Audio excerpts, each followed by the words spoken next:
In this video, you're probably searching for information on how to have a long-lasting, healthy relationship with your partner. Welcome to Committed to Change with your girl, LaTanya Carter, your relationship specialist. We're going to take this journey together. The question is, do you have the will to change? Relationships require work and are bound to have challenges, small and large. With your commitment and your willpower to do what it takes, you will have the relationship that you want with yourself and with others. Take out your paper and pen and let's begin. Hi everyone. Welcome to my very first episode of Committed to Change. And I wanted to start off with the episode with how I met my husband. And as you can see, he's right here. So welcome my very first guest, Conrad Carter, my husband. How you doing today? I'm doing fine. That's good. Isn't he cute? So you want to tell the people how we met? We met In the sky? as 50 Cent would say, in the club. In the club, in the club.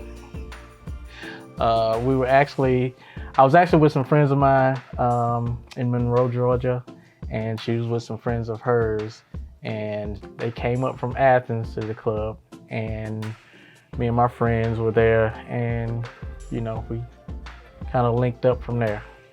Oh, linked up. And what year was that? That was 1995. 1995. Anybody remember what was going on in 1995? What was going on in 1995? I can't remember. Freaknik. Oh yeah, Freaknik. Oh, that's how we met. But that was not a good ending, right? It wasn't our time. We dated, but I don't think that. You think that was our time? No, we were both young and learning ourselves at the time. I agree with that. So the first thing that I would like to say is that when God gives you something, it may not be yours in that moment, but He will bring it back to you. So when we met the second time was in 2000. I had reached out to him, and instantly he wanted to get back with me, right, Mr. Carter? What do you mean by instantly? Instantly, like you heard my voice and you like, that's the one that got away. I did mention that. Yeah, but That doesn't sound convincing. it is convincing. I mean, 20-some years later. I think I have to take a drink of that one.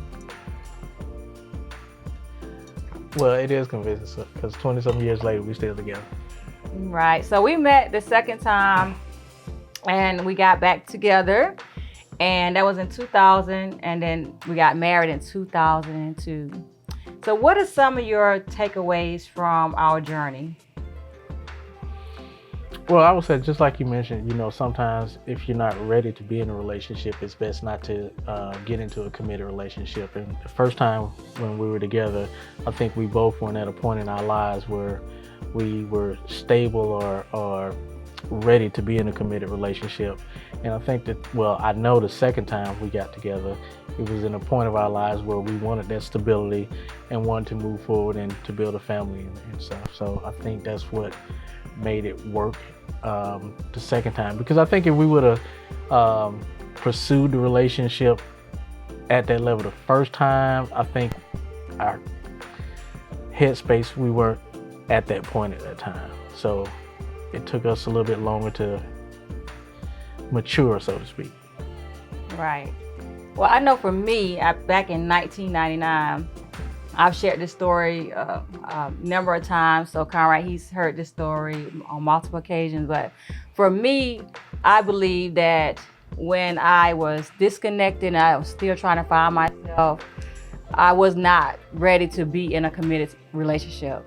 And it took fair relationships for me to realize that and then reconnect with God. So I would say that first, you need to work on yourself and then reconnect with God within that process, right?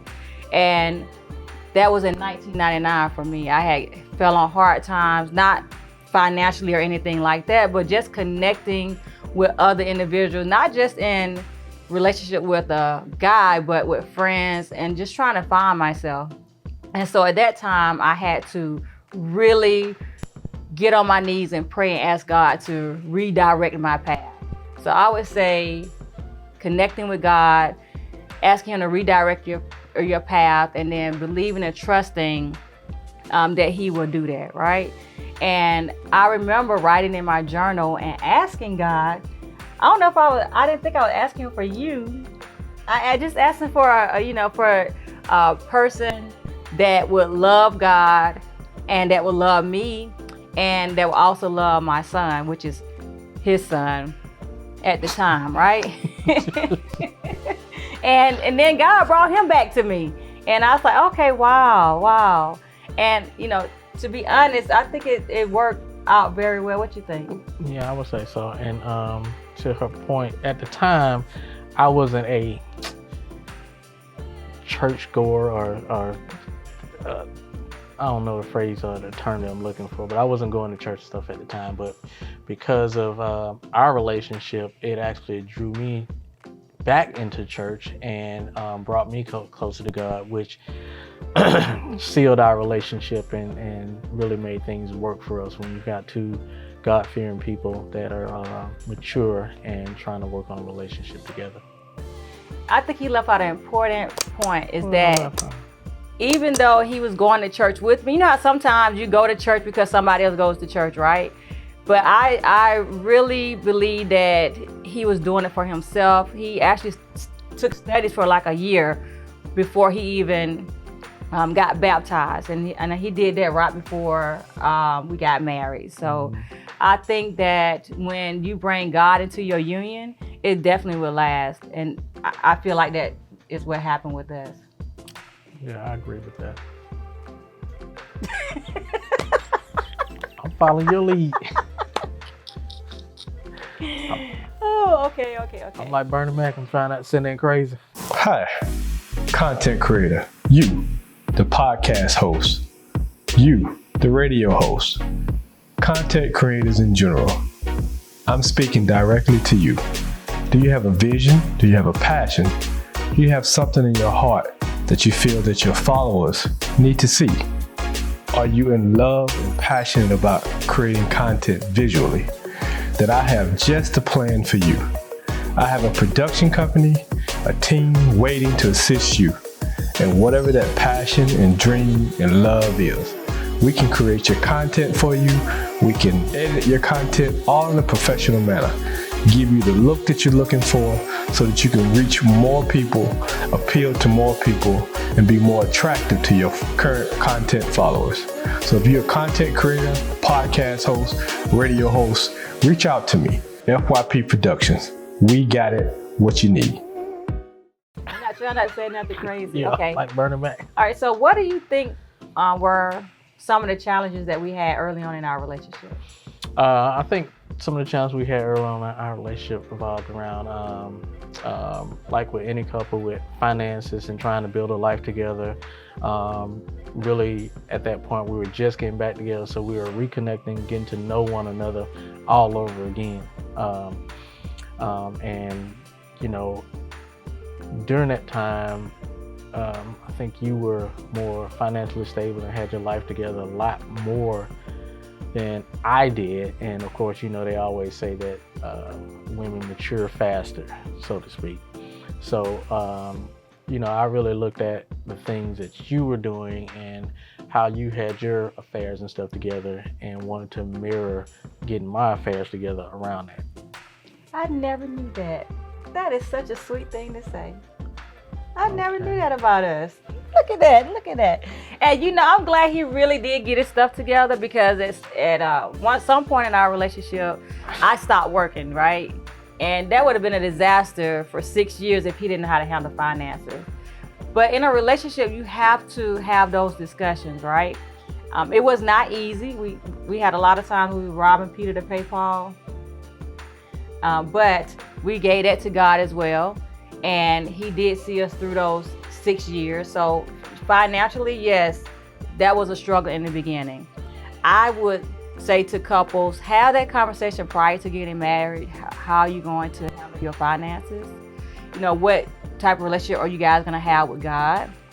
Because he could have chosen not to have a relationship with God. And then I don't know how that would have worked out, because I had just started my faith journey again, and I really was connected to the relationship that I had with God. So that was very important to me at that time in my life. And so for him to connect with God, it made our bond stronger. And I believe us having the financial crisis that we did during those times, that it really helped develop our relationship. Now, do I want to go back through that? No, I do not. So I don't recommend that when you're starting out. Have those conversations, because I know, Conrad, you really had a very expensive appetite when we first met. Yeah, and I think the biggest thing too is for you to be committed to the relationship, because if you're going through those financial changes and stuff, there's going to be some sacrifices that you're going to have to make for the family and so forth. What you mean by had some expensive? I remember you told me, you said when you used to get paid, you would spend your whole check on one shirt in high school. Oh, yeah. And then when we got together, the vehicle that he wanted to get us was a Navigator, but the interest rate was 26%. Now, that is a high interest rate, right? And that's where that financial issues and stuff come in, where we're talking about, because your credit wasn't where it needs to be at, so you get hit with those high interest rates. Right. So what else would you say would be something difficult within our relationship? For me, at the beginning, I would say communication and stuff, because I was never, when you're going into a committed relationship, you have to be open, honest, and communicate. For me, I felt like at the time we were immature in the relationship, or our relationship was young, so I felt like, I could do what I want to do, so to speak, and I was used to doing what I wanted to do because I had been single. But when you get into that relationship, you got to remember that you've got to communicate on everything. Some things you think is minute to you, but if you're not communicating that to your partner, it can cause some issues and stuff. I agree with that. And we really work hard on our communication skills. And so how do you think that we communicate now? Oh, we communicate great now.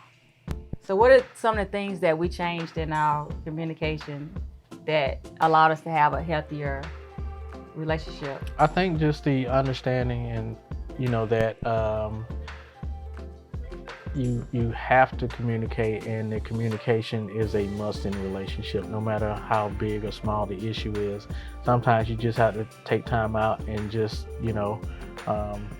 discuss small things, small things that's going on within your life, small things that's going on within your spouse's life, and so forth.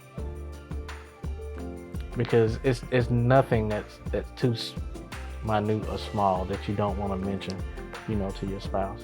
Right, because those small things become bigger things when you don't talk about it, right? And so I would say that beyond having a connection with God, talking about finances, communication is key. Effective communication is key. And we will have an entire episode talking about barriers to effective communication.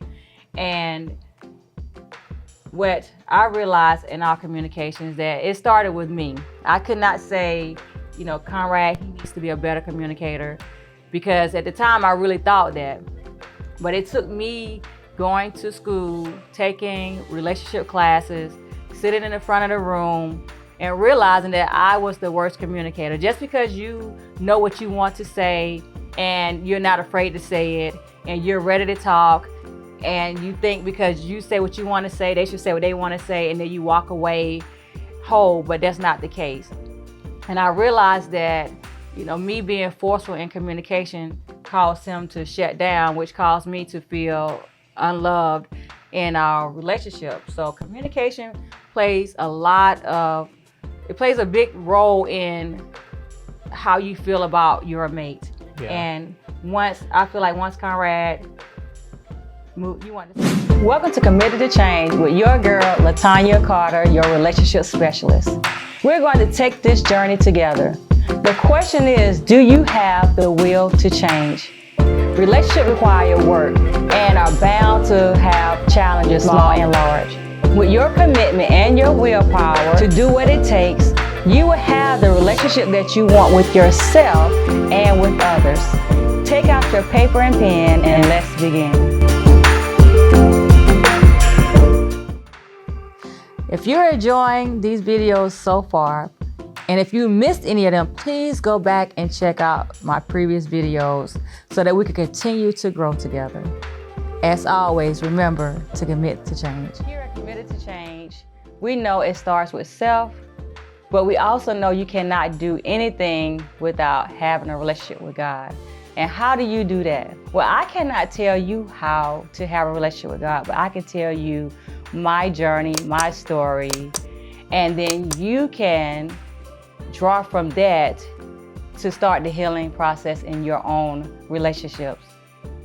I remember back in 1999 when I was so distraught, and it took a failed relationship for me to reconnect with God. I remember being in a dark room, on my knees, all the lights were off.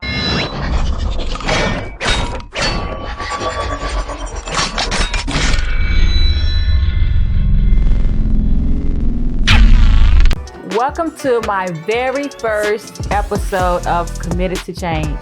So you want to tell the people how we met?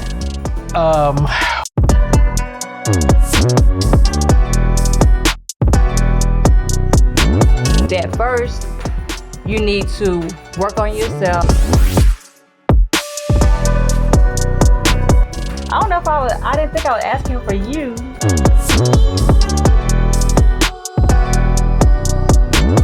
When you bring God into your union, it definitely will last.